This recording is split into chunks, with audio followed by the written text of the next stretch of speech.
Good evening and welcome to The Journey Home. I'm Marcus Grodi, your host for this program.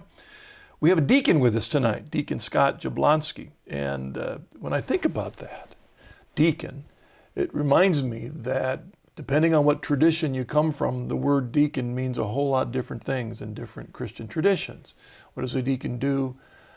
Deacon is a transitional deacon because he's on his way to becoming a priest. It's great to have Scott here. He's a revert to the faith, but he spent some time away, former Protestant, but he'll bring in all those details. So welcome, Deacon Scott, to the Journey. Thanks for having me, Marcus. It's great to have you here.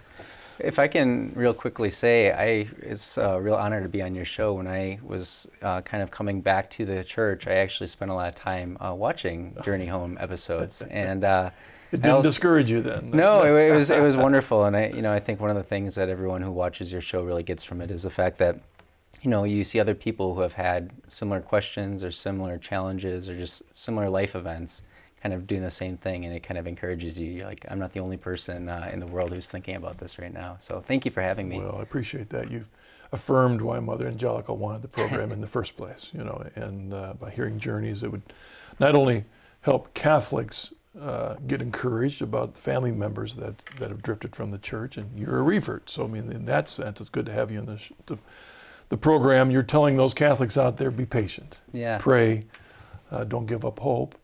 But also for those outside the church to hear that really a journey to the church is about a journey to Jesus. Mm-hmm. I mean, that's what it's about. And so it's good to have you on the program. But let me shut up and get out of the way and invite you to give us a look back to the beginning of your journey. Yeah. I was born back 31 years ago, and right after I was born, within a few weeks, I was baptized in the Catholic faith. Right. I'm not exactly sure all the details as to why, but I think it was probably because of a strong presence of my grandparents on my mother's side, just kind of encouraging my mother and my father to have me baptized. But they divorced soon thereafter. So they themselves had not been strongly practicing? No, I don't think so. I mean, they were married in the church, but I think, kind of the baby boomer generation, and kind of you understood a lot of the don'ts, don't do this, don't do that, but in terms of a living relationship with God, and in terms of understanding the sacraments and grace and the Holy Spirit and all that, I think a lot of that was missing. So I was baptized, and then soon thereafter, within a couple of years, they ended up divorcing. And I have a younger sister. I also have a younger half-brother, but my younger sister, a year and a half younger, we lived with my mother, and my father lived a couple hours away.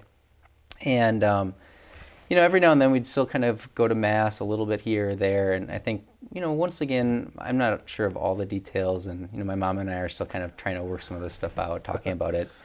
But I think, once again, a little bit more at the insistence of my grandmother and my grandfather, every now and then we'd go to Mass, and then we'd kind of forget about it again for a while and then start back up. But this went on until second grade, and then second grade hit, and my grandmother once again, I think, really said, you need to have your son make a First Communion. And so I went through the actual First Communion preparation and everything, and made my First Communion. But unfortunately, my whole memory from that whole year of preparation and everything was really just kind of goofing off with a few of the other kids in the class. And, I don't think we actually, at least in my memory, I don't remember actually ever learning what the Eucharist was really about and what the significance of the sacrament was about. Is more just this ritual that we had to do. I want to pause there. Now, I want everyone in the audience, all of you out there that did your catechism goofing off, raise your hands. I just saw 6 gazillion people, and I'm one of them. Okay. I mean there, a lot of us out there didn't listen very well. Yeah, no, so that was really the experience. But right around that same time, right after, somewhere around my First Communion time, my mother remarried, and the gentleman that she married at that point, he had kind of had a strong non-denominational evangelical Protestant background, and so he wanted to insist that we start going to those churches. And we did that for the next 7, 8, 9 years or whatever, on and off. But unfortunately, their marriage was not a very good marriage. There were a lot of challenges there. He had a lot of sort of baggage from his childhood that he had never dealt with adequately. And that kind of manifested itself in terms of their relationship, and then also just the way that he interacted with my sister and myself. And in all honesty, religion during this period it really left a bad taste in my mouth, just partially because of the way that he would talk about his faith and then live in a way that was completely contradictory. And then also just a lot of the other adults that I met kind of through these church experiences. I some baseball coaches who were also Sunday school teachers, and they would talk about God's love and then come on the bus the next day and be throwing bats and balls and, 4-letter words after a loss or something. And I always tell people that kind of after this kind of mixed experience in these various Protestant churches, and we were good Protestants in the sense that we would, when we kind of made the shift from the Catholic Church to these Protestant churches, we'd go to a different Protestant church every 6 months or so. We'd kind of go to one for a while and something there wasn't right, so then we'd move to another one. And I always tell people, though, that kind of my experience based off of all that was God was kind of, I saw him by the end of that experience really as the giant insurance salesman in the sky. And the idea being that, you have your insurance agent and you have your policy, and you kind of go and talk to your insurance agent when some sort of disaster or something hits. But you don't, on a daily basis call up your insurance agent and say, hey, how are things going, and stuff like that. And it just struck me that for a lot of people, they profess faith with their lips, but they're living more or less as practical atheists, and religion, their faith didn't really matter a whole lot in their day-to-day lives. And I love that analogy, because what's also fun about that analogy is a lot of people don't find out until they have a huge accident that they weren't as covered as well as they thought. Yeah, right. There's some fine print there. Yep. No, I know. And that's exactly it. So really, by the time I got to, my early high school years, I don't think I really thought about religion a whole lot or God's existence, but I think had I been pressed, I probably would have said, he might exist, he might not, it doesn't really matter. And it just came down to the fact that, like I said, my experience with professed Christians, they lived no differently than people I knew who never went to church. And sometimes they actually lived, much worse. They would, talk about their faith, but then they treated people in ways that I was like, well, if you don't have to go to church, you can treat people far better. Sign me up for that crowd. So anyway, this, like I said, went on for a few years. Then sometime middle of my high school years, my mother and my stepfather at that point, they actually divorced as well. And it was a blessing in many ways, just because, like I said, that relationship was just a very, very unhealthy relationship. And there was a lot of, just kind of emotional abuse that was going on between the two of them. And, sometimes my sister and I got a little bit of the end of it as well.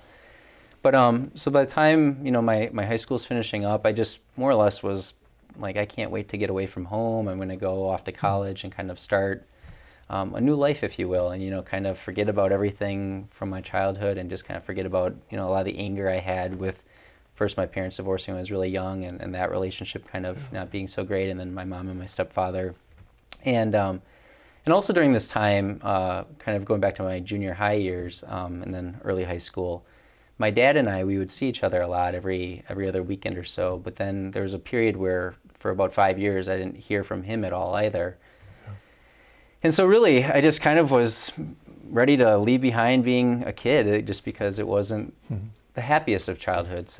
There were happy moments, and I don't want to pretend it was all bad either, but it wasn't what I had hoped it would be, and kind of what I think a lot of kids want, when you're growing up. How did you survive during that? Sports? Yeah, studies, a little bit of both. I mean, God really blessed me with a good mind, and I was pretty decent at school.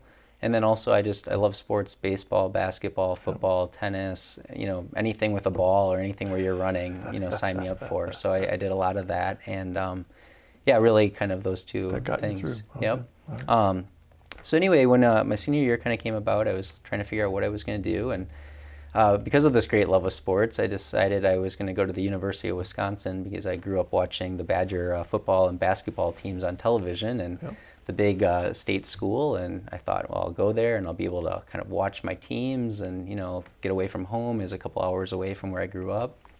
And so anyway, I went to Madison, and, Part of it was too, I thought, well, it's a really good school, and I kind of had these aspirations at that point of studying medicine. I thought, I want to be a doctor someday. I think I could become a pediatrician, and I could kind of help kids. And I think part of it went back to the fact that I wanted to help kids because, my childhood, Yep. I thought it would have been nice to have some more people helping me.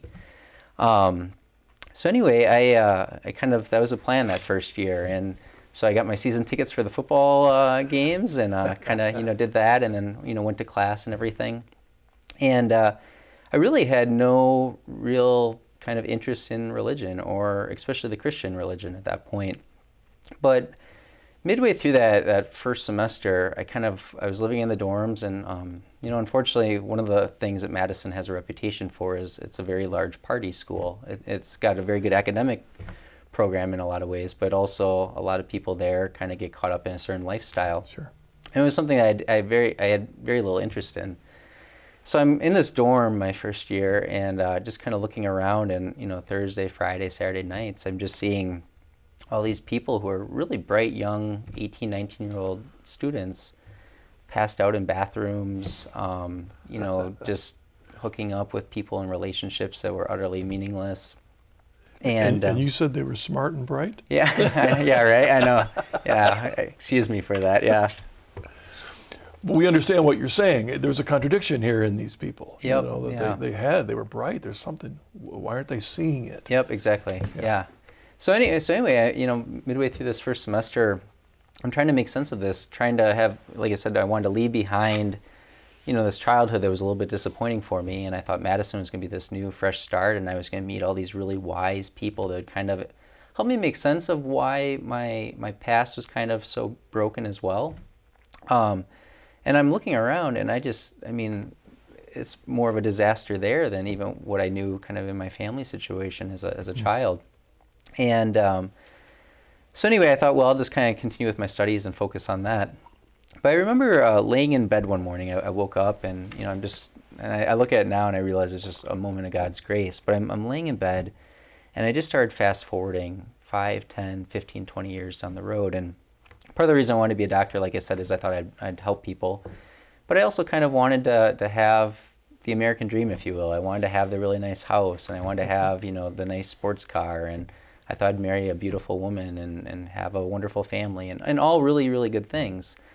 But as I kind of began to fast forward, I realized that, because of the gifts that God had given me, that those things would probably be within my reach, but they weren't going to satisfy perfectly. And that was kind of a disheartening moment. I always kind of joke with people that it was my existential crisis of sorts. But, as I started to project forward and think about all these things and realize there's something more that I longed for, and none of those things were it, I started to become a little nervous, like, okay, what am I doing with my life? And that just brought up just a bunch of other questions. I started thinking, well, why am I even here in the first place? And, more or less, despite some of this religious formation as a child, I really had more a secular perspective on things. And so, kind of scientific materialism explained everything, and, we're evolved amoeba, and there's nothing distinct about being a human person.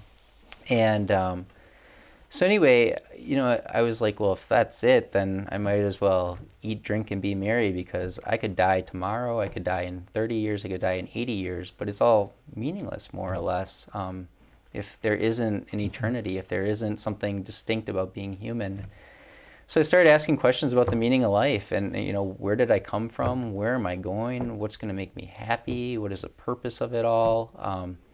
It's funny because I look back, and even when I was 5 years old, I was probably that kid that, kind of annoyed my parents a little bit by always asking why questions. Why? And that's exactly what I was doing, as a college freshman. So those questions, though, they were very unsettling because I didn't have answers for them. And I more or less just kind of coasted through the rest of that first year of college, and I was able to pass my classes and everything, but I didn't know why I was getting out of bed in the morning, simply because I had no transcendent purpose in my life. There was more or less, I was being told, get good grades in college so I can make lots of money and I can live a self-centered existence, and I just knew that wasn't going to satisfy me. So anyway, I did that, like I said, just kind of coasted through the rest of my first year. And that Did you subsequent, have any friends that were chiming in on this with you, or this is a solo thinking? a little bit. I'd talk to some guys, but mostly the guys I was hanging out with that first year, we'd play basketball together, Right. or we'd watch some of the football games together, and kind of more on the surface. I had a couple friends that one of them's actually pretty committed now as an evangelical Protestant because of our friendship that year. But by and large, it was just me asking a lot of the questions by myself, and it was kind of a somewhat of a lonely experience. But one thing I will say is the Lord has really blessed me with a certain amount of stubbornness, and I wasn't going to rest until I had answers for those questions. So anyway, that subsequent summer then, I was working construction, living with an aunt of mine, and I just had a lot of time on the construction site to kind of continue to think about these things. And I kept saying, there's got to be answers for these big human, heartfelt questions that we all have. I mean, if I have them, I'm not anyone all that special. Everyone's got to have these questions. If you don't know why you're getting out of bed in the morning, or why you're working, or why you're doing what you're doing, I mean, it's all meaningless. And so anyway, I ended up going to Barnes & Noble a lot and buying a bunch of books on various philosophies and religions. And I started realizing that if, there is no spiritual answer, if everything we can see and taste and touch is all that there is, like I said, we might as well eat, drink, and be merry. So I wasn't satisfied with that. There had to be some sort of answer. And once again, God's grace kind of indirectly pointing me to the spiritual, that there's got to be a spiritual answer. But because of this less than positive experience as a kid with Christianity, I thought, well, I'll look into every other religion other than that. So I started buying books on Buddhism and the New Age movement, and even kind of looking into Islam a little bit. But the more I looked into those things, well, there were interesting insights there. They just didn't make sense of my lived experience and kind of the world that I saw, where there's so much goodness at times, but then there's so much evil at other times. And my own aspirations, longing for something that I couldn't find in this world. And really towards the end of that summer, really somewhat out of desperation, I just said, all right, I've looked at all these other things. I'm not finding satisfactory answers. Maybe, just maybe, there's something to Christianity. And so once again, I went to Barnes & Noble. I was one of their most frequent customers that summer. And I ended up buying a Bible for the first time and really kind of beginning to look at it on my own. I started reading the Gospel of John, and the Jesus that I encountered there was very different than the Jesus that I had sort of encountered with the adults in my life as a child. And he went and met with the tax collectors and the prostitutes and the sinners and the people that are kind of the outcasts. And he also kind of came down on some of the religious authorities at the time and said, you're completely missing the heart of what God is about. And so anyway, I really at that point said, I really want to find out more about this Jesus, the Jesus of the Gospels, the Jesus who's revealed himself. So I got back to Madison for my sophomore year.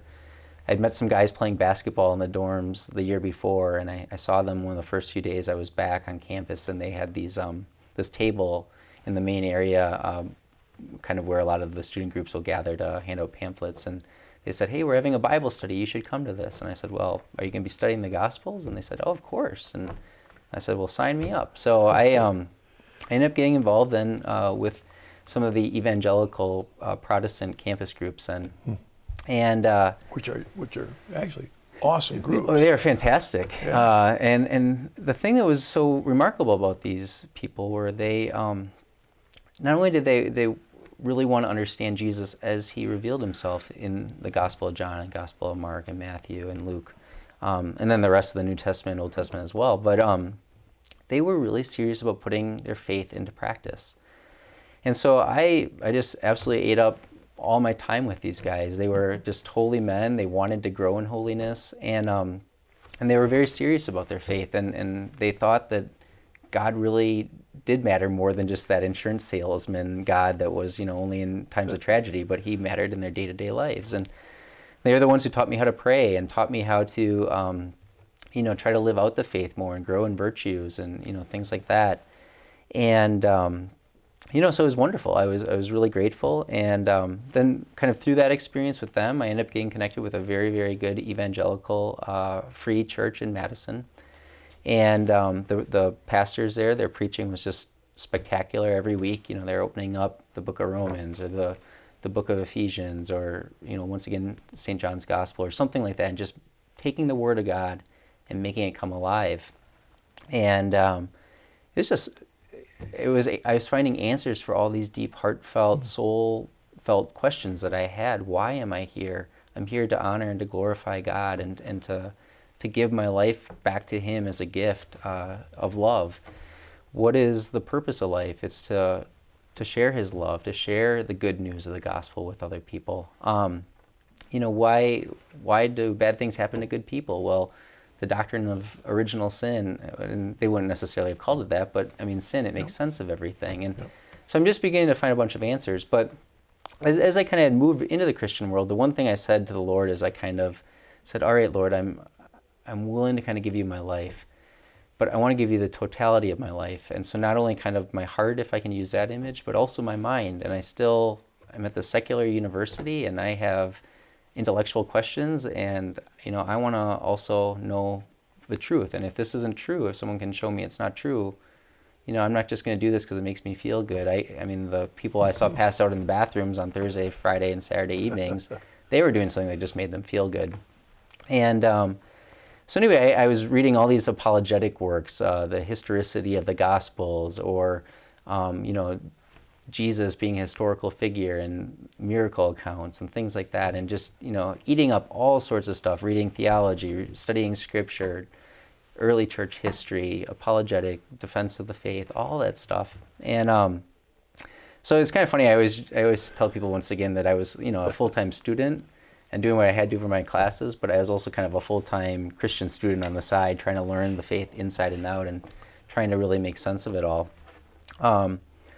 So anyway, that goes on the rest of my second year.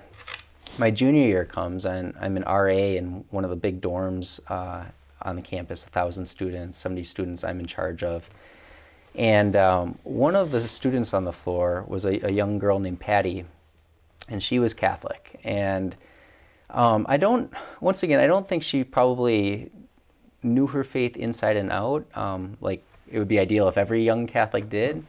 But she was very serious about living it out. And it was the first time I had really ever engaged with a serious Catholic who not only was trying to live it out, but was trying to defend it as well. My grandparents, God bless them, I look at them now and I realize that they've done their best their entire lives to live out their Catholic faith. But that generation didn't always learn to speak about it well. And so here I'm meeting this young girl who not only is trying to put it into practice, but is also trying to live it.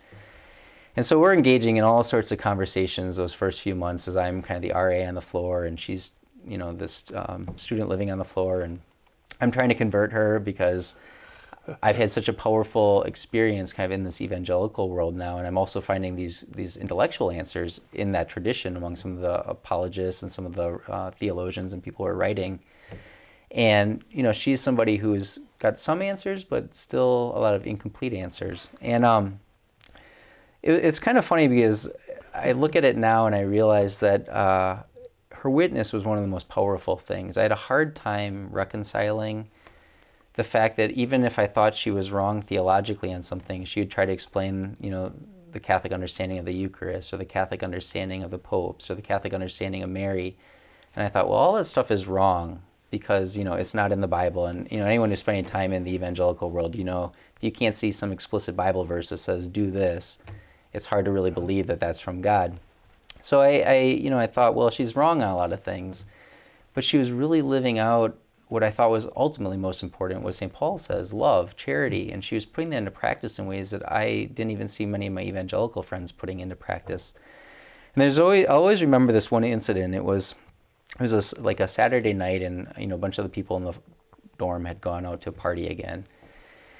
And this one girl had gone out with some friends, and, you know, they had kind of abandoned her, and she had been brought back to the dorms by some guy that she had met at this party. And a credit to this guy, he actually just walked her home and then left her, you know, and didn't try to do anything, you know, all that awful with her, which unfortunately sometimes happens. But just left this girl, and she was very, very intoxicated. And anyway, I kind of did what I had to do, and I went to bed because I had to get up the next morning to go to church. I was helping lead a high school youth group at this point at this evangelical free church, and I had lots of things going on Sunday morning. So I'm in bed.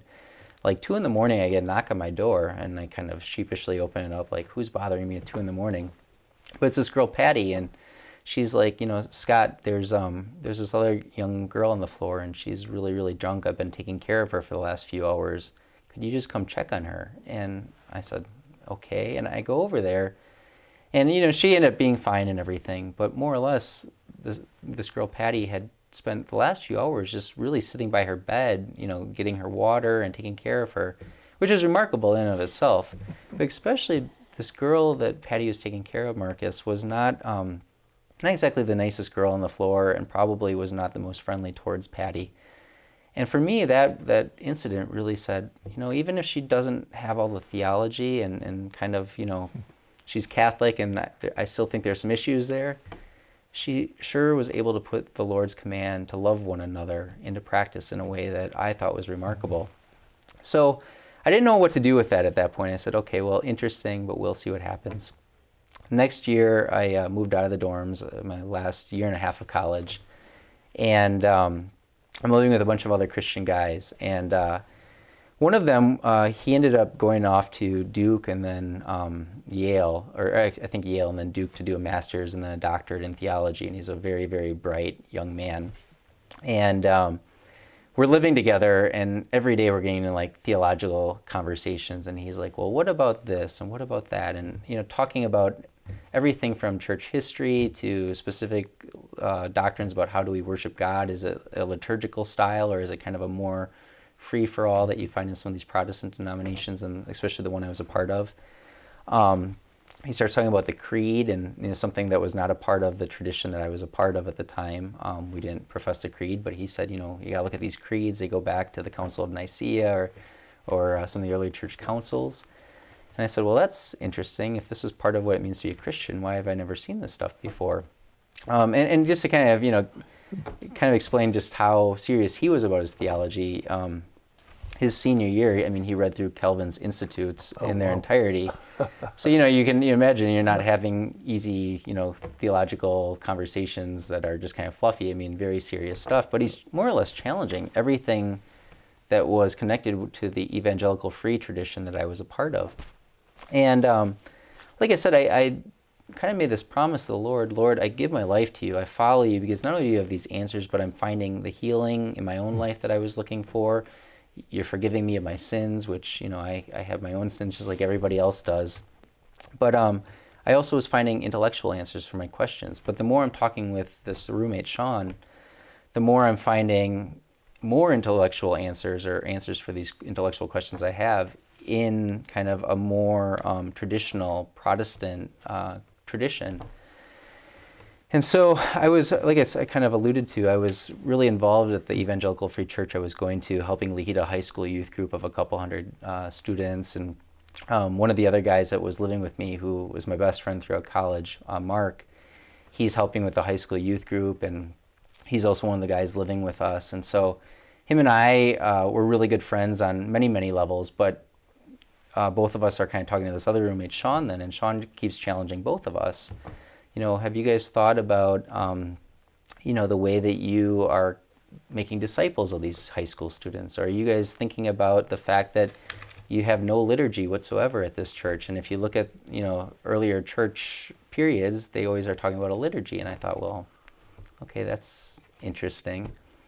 So he started raising a lot more questions, and I kind of was at this point where I still had this very solid relationship with the Lord, but it was becoming less clear to me that I was supposed to stay in the evangelical free church I was going to. But I didn't know where to go necessarily, as I'm sure probably many of your former guests have a similar experience. So anyway, this kind of goes on. My last semester of college, I took a history of the medieval church class. I had a bunch of other courses I had to take, but I had one elective, and I took this class, and I don't think the professor had any particularly, affinity or attachment to a Christian faith. I think he just was a good historian. But he's presenting kind of the history of the medieval church, and we're sitting in class, and he's talking about bishops, and he's talking about the Pope, and he's talking about monasteries, and he's talking about the liturgy, and he's talking about sacraments. And I was like, well, that's pretty interesting. Like, I thought all that stuff was, just something more recent that Catholics had come up with the last couple of 100 years, or, I thought we were the more historical, traditional faith, us Bible-only Protestants. I kind of subscribed to the whole sola scriptura, part of the Reformation of Luther and his followers, and so anyway, I'm kind of beginning to realize that the church, to be a Christian in a different period in history, looked a little bit different than how I'm practicing the faith. And that kind of was like, okay, I'm not sure what to do with this either. Kind of after I'd had this conversion a couple of years earlier, my sophomore year, and then kind of had begun to really grow in my faith the last couple of years of college, I had really become convinced that the Lord was asking me to kind of leave behind being a doctor, but to go into the Protestant ministry. And so my thought was I was going to graduate from Madison and then go to some Protestant seminary and become a pastor, become a minister, learn scriptures inside and out, and be able to teach them and make them come alive, just as I had experienced it with some of the pastors that I had been working with. And so that was the plan. But this last semester, as I'm kind of in this church history class and having some questions, and I actually had kind of moved from the evangelical free church I was going to now a more of a Christian Reformed church. It was down on the UW campus, the Madison campus. And, I was more in the Calvin direction. Yeah, more in a Calvinist direction. And anyone who's spent any time with Calvin, the one thing I will say about him is he's very systematic. And anyone who kind of is looking for more of a systematic, more thoughtful theology, I mean, he really is kind of the great father of Protestant systematic theology. And so anyway, I'm kind of there, and I'm enjoying it, but I'm not quite sure what seminary I'm supposed to go to. So I eventually talked to this friend Mark, who was the other one who I was good friends with, and as I'm wrestling with these questions, he's beginning to wrestle with some of these theological questions. He had kind of been raised Lutheran, had come to Madison, got involved with some of these same campus ministries, and we'd become friends through that, and then working with these high school students together. And so as our roommate Sean is challenging things in my life, he's also challenging things in Mark's life, and Mark is like, well, I'm not sure what I'm going to do now, because he had also thought he was going to go to a Protestant seminary. And so we decide we're going to, as soon as I graduate, we're going to move out to Colorado together. I'd wanted to move to Maine and work on a fishing boat. I was kind of tired of all these theological debates, but my friend Mark, he said, well, I don't really want to work on a fishing boat. Let's just move to Colorado. And the idea was, we thought that we just needed to go somewhere where there's going to be some space to ask some of these questions that we had about how to live out the faith. Both of us were still very, very committed to Jesus Christ and committed to following him, because he had really changed both of our lives through a relationship with him. But in terms of how to live that out and how to put that into practice, and what does it really look like to follow him in this particular moral situation, or with respect to this way of worship, or with the way to think about this particular issue, or what have you, there were just lots of questions. And I'm wondering if let's pause there. Yeah. Because you're about ready to go for your Rocky Mountain High, right? You're going to go to Colorado to get those questions answered. Yep.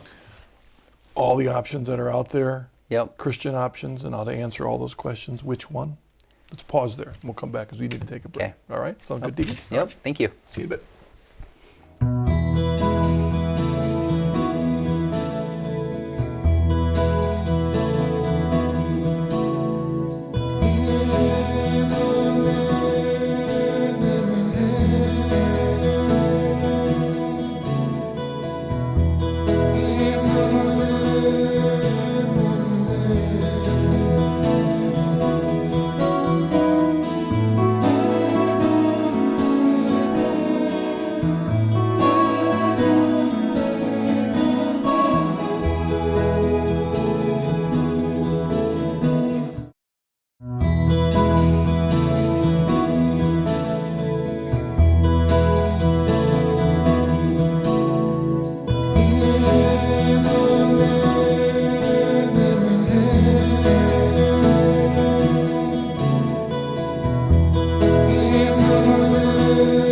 Welcome back to The Journey Home. I'm Marcus Grodi, your host. We have Deacon Scott Jablonski with us.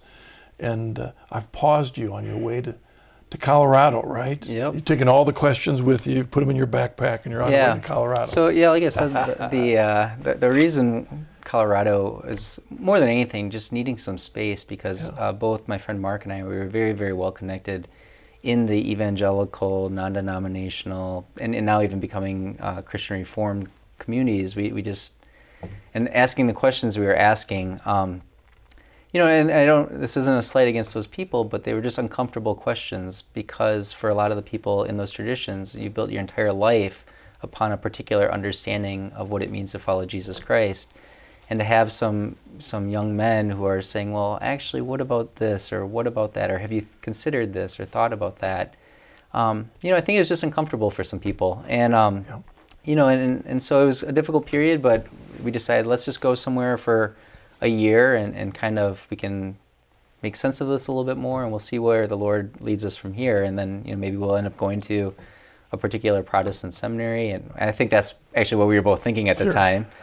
But, so we packed up and moved out to Colorado, and I say this is kind of a funny part of the story, but we didn't know where we were going to live in Colorado when we first got out there. So I was looking online, part of the internet age, and I found a gentleman who was looking for roommates on Craigslist, which I probably wouldn't recommend to everybody that you look on Craigslist for roommates. But he was a Protestant pastor, and he was looking for one or two people to move in with him. He had just bought a new house, and so I called him up and said, hey, we want to move to Colorado in a couple days. Can we move in with you? And he said, sure. So we drove 15 hours and showed up at his doorstep and moved on in with him.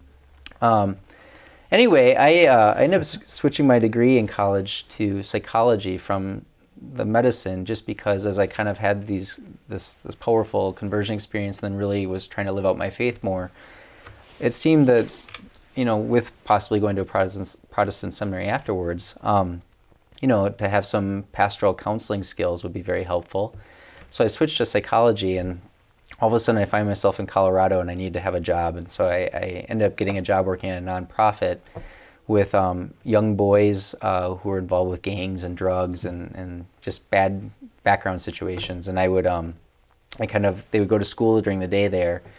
And then in the afternoons, we would kind of work with them and work with social workers and psychiatrists and counselors and kind of try to help them get back on their feet again. So I got a job doing that. My friend Mark, a couple weeks actually after having moved to Colorado, he decides to move back to Wisconsin, which I gave him a hard time about at the time, but it actually worked out well. He ended up moving back to Wisconsin and marrying a good Catholic girl, and I have a couple little kids now, and he works for our cathedral in Madison doing all sorts of, catechetical type things. And his oldest son I'm the godfather of, so God's providence, it was perfect. That sounds like another conversion for another time. Yeah, right? Yeah, right? Yeah, exactly. If you're looking for future guests or something. But so anyway, he moves back, and I find myself in Colorado. I had this sense that I needed to stay there, that the Lord wanted me to stay in Colorado. There's something there for me. So I'm working at this job, and I would work with the young students, young kids I was working with until like 9 or 9:30 at night, and then they would go to bed, and I would usually stay until about 10 or 10:30 just because then someone else would come in to kind of supervise them while they're sleeping and make sure nothing happened. But I would have about an hour every night to kind of just read or do paperwork or whatever. So usually I get my paperwork done right away, and then I'd bring theology, and I'd start reading theology or history or whatever. And as I'm continuing to kind of read more theology, more and more questions are being raised, and I'm trying to make sense of, well, how do you make sense of this? Like the Lutheran Church teaches this, the Presbyterian Church teaches something a little bit different on that. The Baptists, they teach something a little bit different with respect to communion and the frequency of it, or the way that we worship God, or baptism, who should be baptized, infants or adults, or is baptism even a sacrament? So as I'm kind of holding all these different traditions side by side, one day I finally just opened up the phone book and I started looking, because I was like, once again, I'm following Jesus Christ. I love Jesus. He's changed my life. I'm convinced that he is the Lord, that he has a plan for me, and that, his plan is goodness. But how do I follow him most faithfully? And do I do that as a Presbyterian? Do I do that as a Lutheran? Do I do that as a Christian Reformed? What denomination? So as I'm opening up the phone book, I start looking, and there are just hundreds, if not thousands, of denominations. And I'm thinking, boy, I'm going to have to. I had actually studied Hebrew for 2 semesters at Madison, so I was like, okay, I got the Hebrew down, but I'm going to have to study Greek. I'm going to have to study Latin. I'm going to have to study history. I mean, it's going to take me another 10 years before I can figure out what tradition is most faithful to Jesus Christ. And all of a sudden, I was at this coffee shop then a couple days later, and I over the last few years, every time I had a question, I'd write it on a little scrap piece of paper or a napkin or whatever I had convenient. And I'm at this coffee shop, and I lay all these pieces out, if you will, on this table. I'm like looking at all of them, trying to make sense of all these theological, historical, philosophical questions. And all of a sudden, it was this moment of grace again, but I came back to my junior year of college, and when I knew this girl, Patty. And like I said, Patty, she herself, she didn't have every answer, but one of the things that she did a remarkable job of, Marcus, was when she didn't know the answer, she would go to the parish priest at the Newman Center on the campus and say, Father, there's this guy who lives on my floor. He's actually my RA, so he's kind of in charge of me. I don't want to mess things up there. But he has all these questions because he's not a practicing Catholic. He's an evangelical. How do we explain this? And so this priest would, go to CatholicAnswers.com or some of the other guests that you've had on your show, whether it's Scott Hahn or Jeff, I don't know if Jeff Cavins, but other right. Former people, and print out things off the internet or get books and give them to her, and then she would give them to me. And at that point, I didn't have a real openness to the truth, even if I like to think I did, but I didn't, if I'm honest. I was reading these things more just to criticize them and show why they're wrong and why the tradition I was a part of was right. But as I'm sitting at this coffee shop looking over all these pieces of paper, the thing that hit me was the whole Catholic argument for authority, and specifically for the Pope and the bishops and just the hierarchy. It dawned on me all of a sudden that I've tried the sola scriptura thing, and that was the one thing as I'm wrestling with all these questions I was convinced of is I just couldn't come back to the Catholic world. The Catholics, they didn't have any answers. It was some Protestant tradition I was looking for. Because I love the Bible. I love Scripture. I'd fallen in love with Jesus through reading St. John's Gospel, and then the more I read St. Paul's epistles and all the Old Testament writings, I loved what I encountered there, and my my understanding was Catholics, they don't know what to do with the Bible. But all of a sudden, as I'm sitting there, the whole argument for, apostolic succession and papal authority, this living voice of authority that Cardinal Newman talks about, it just hit me like a ton of bricks that, you need a living voice of authority to interpret various scriptural passages, but especially then to make light of certain conflicting theological opinions. And so it was around that time that I started reading some Chesterton a little bit more seriously, the great Anglican convert to Roman Catholicism, and then also some Cardinal Newman himself. And, I know multiple guests that you've had on the show have said this, but, Newman, once again, his great quote is, "To be deep in history is to cease to be a Protestant." And the more I started thinking about this medieval church history class I had, where we're talking about the church from the 3rd century, the 2nd century, the 7th century, the 13th century, the 18th century, and it covered much more than actually just a medieval period. But you're reading about a liturgy, you're reading about the Eucharist, you're reading about scripture and tradition, you're reading about bishops, you're reading about priests and deacons and the popes, even the bad popes you're reading about, but you're reading about all these things. It just made sense to me that you need to have, once again, this living voice of authority, the Bishop of Rome, who's ultimately kind of the final, arbiter of these theological debates. And so it was at that time I started to kind of read a little bit of Cardinal Newman's great book, An Essay in the Development of Christian Doctrine. And I just don't know anyone that is able to read that book who's very open to the truth, that can come away and not be convinced of the genius of Roman Catholicism. Yeah. So I'm reading part of that book and reading some Cardinal Newman, and I eventually also stumbled upon Scott Hahn. And then really, like I said at the beginning, I stumbled upon your show. I started kind of turning on Catholic television. I found out I didn't even know there was a Catholic television channel, but I started watching, and I saw guests that you had who had similar experiences, either in the secular world or then in various Protestant traditions, coming into the Catholic Church, really for this issue of authority, because that's the great issue that separates us Catholics from our separated Protestant brothers and sisters. Is Scripture alone capable of interpreting itself, or do you need Scripture with living magisterium and then with sacred tradition? And it also dawned on me that every Protestant tradition, it's a tradition, that you cannot separate tradition from being a human person. So I'm sitting at this coffee shop and I'm like, all right, I think I have to go to the Catholic Church, but I don't know anyone that does this. I mean, I knew my grandparents, they still went to Mass on Sundays, but like I said, they never talked about their faith a whole lot. But then my whole experience in college was fallen away Catholics who would come into the evangelical world. Right. And so all of a sudden I see myself kind of swimming in the opposite direction. And I'm like, well, okay, I've seen some people on your television show that have done this, so I'm not the only one, but I don't know tons of people that do this. So I was living in downtown Denver. I decided to go to the only church that I knew of at the time, which was the cathedral. And I go to a Sunday evening Mass, and I'm sitting in the back row. I had Catholic sensibilities even at that point. You don't want to get too close to what's going on up front. So I'm sitting in the back, and I kind of take in the whole Mass and everything, and a lot of the kneeling and standing and all the various genuflecting, all the various postures.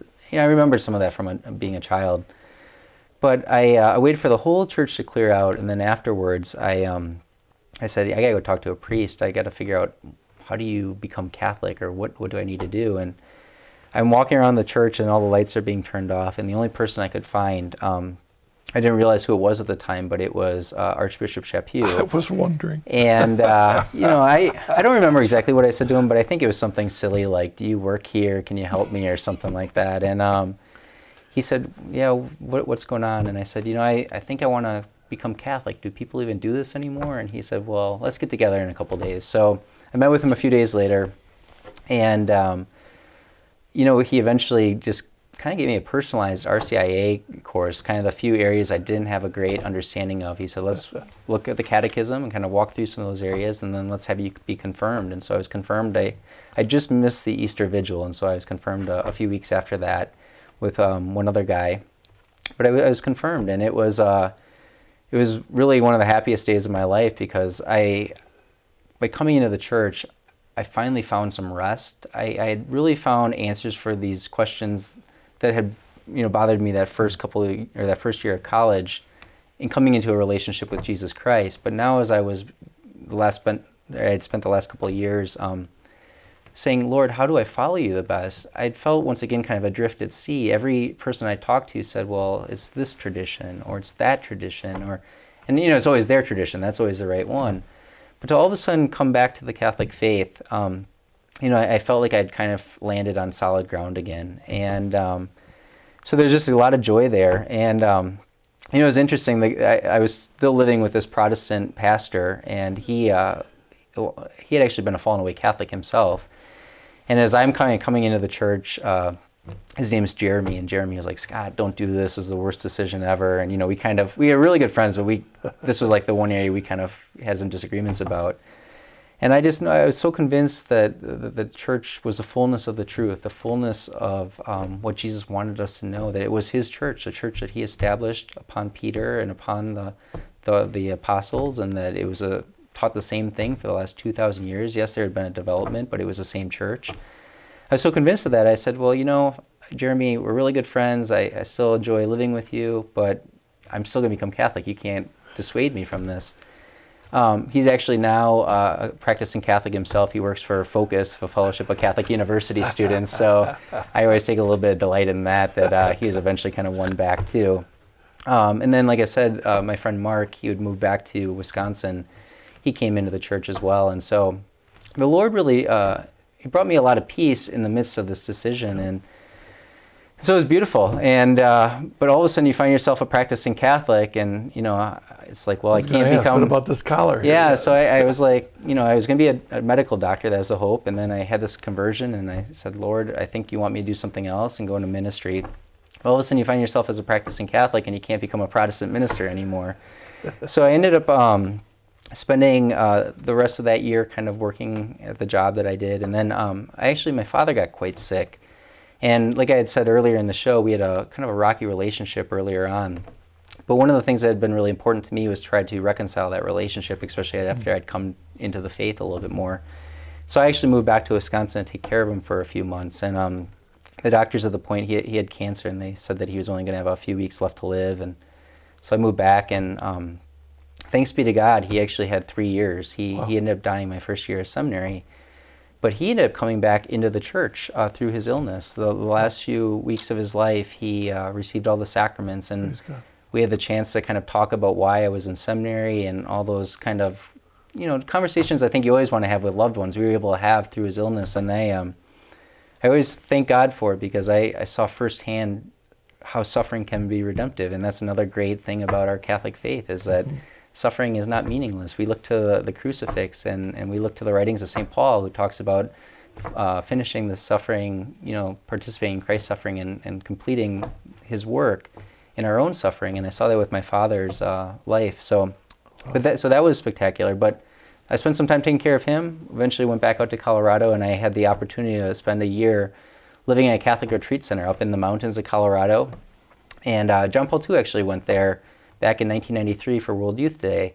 So there are pictures of him checking in at the front desk. That's always a funny... I think there's a picture there of him walking, praying the rosary in the woods. Yeah, I know that picture. Yeah, St. Malo Retreat Center, which unfortunately they had a fire there a few months ago, and it burned down, so they're kind of in the process of trying to rebuild that. But so I spent a year there, and through that time, I just had the chance to kind of deepen my Catholic sensibility, spend a lot of time in prayer, and just kind of saying, all right, Lord, you brought me this far. 10 years ago, I never in a million years, that doesn't make sense, but 10 years ago, I never would have considered myself being a practicing Catholic, and here I am. What do you have for me now? And it seemed that the Lord was asking me to consider entering the seminary. And so I did that. I applied with the Diocese of Madison, and I spent 2 years then in the Twin Cities at St. Paul Seminary on the University of St. Thomas campus, and then I've been in Rome for the last 3 years. Right. Since this last July, I've been in Baraboo, Wisconsin, which is about 45 minutes north of Madison. I just wanted a chance to kind of be back in a parish before being ordained. Just given kind of this long journey, I thought it'd be important to kind of have a chance to be back in the diocese before ordination. And so the people there have been very generous in having me, and I was ordained a deacon a couple weeks ago here. So yeah, it's been a wonderful, wonderful experience. I've got a gazillion questions I'd love to ask you, but with only a couple minutes, I do have an email. Yeah. Kara from Rio Rancho writes, what reasons would you give to someone considering Christianity for why they should become Catholic and not Baptist, Methodist, non-denominational, and so on? Yeah. I always think there are 3 big questions you have to deal with. 1, does God exist? 2, who do you say Jesus Christ is? And it goes back to kind of the whole C.S. Lewis, liar, lunatic, or Lord question. I mean, Jesus claims to be God, and you have to make a decision about him. But then you also have to make a decision about the Catholic Church, because the Catholic Church claims to be Jesus' church. It claims to be the church that he founded upon St. Peter, that he gave his keys to, the church that goes back all the way to his lifetime. And Chesterton, he says in his essay, Why Am I Catholic?, that there are 10,000 reasons that all reduce to one, namely, it's true. And I think that that's been my experience. I mean, the Catholic Church is the only thing that can make sense of all of history, all of Scripture, all of theology, all the yearnings that we have as human beings. After having studied psychology, one of the things I've been most appreciative of is the Catholic theological, philosophical, intellectual tradition when it comes to human anthropology. Yeah. We're the only place that really understands what it means to be a human person today. And Lord knows in our culture, this is one of the things that's most often attacked is, the dignity of the human person. But it's the church for 2,000 years that has been standing up claiming, no, the human person is different than a monkey or is different than a robot, and isn't an angel either, that there's a body-soul unity there. And that, we have our bodies, but we also have our immortal souls, and that's where the sacraments make sense. Here are these physical things that God gives us by which he pours out his spiritual grace into our lives. So yeah, the church it's true. At the end of the day, that's the only reason to become Catholic. It's the only reason to follow Jesus Christ. He is the way, the truth, and the life. All right, thank you. Yeah. Thank you, Deacon. So one more year? One more year, yeah. And if I can ask all your viewers to please say a prayer for me. It's been a little bit of a whirlwind journey the last few years, but I'm grateful to God. But I also know that we need not just priests today, we need holy priests, and I want to be a holy priest. So I would just ask that they would please keep me in their prayers. Well, there's a lot of optimism about young priests today. Yeah. And I think there is, yeah, and a lot. I've had more support since I've pursued this vocation than possibly anything else I could have ever imagined, and so I'm incredibly grateful to the people of God and to the church and to you, Marcus, for this show. I wouldn't be sitting here today had it probably not been for some of the guests that you've had in your own journey as well. Then your thanks not only to God but our EWTN and Mother Angelica. Yep. So, well, thank you, Deacon, for sharing your journey with us. Thank you, and our prayers are with you as you continue. I appreciate that. Thank you. Thank you for joining us on this wonderful episode of The Journey Home. I pray that Deacon Scott's journey is encouragement to you. God bless you. See you next week.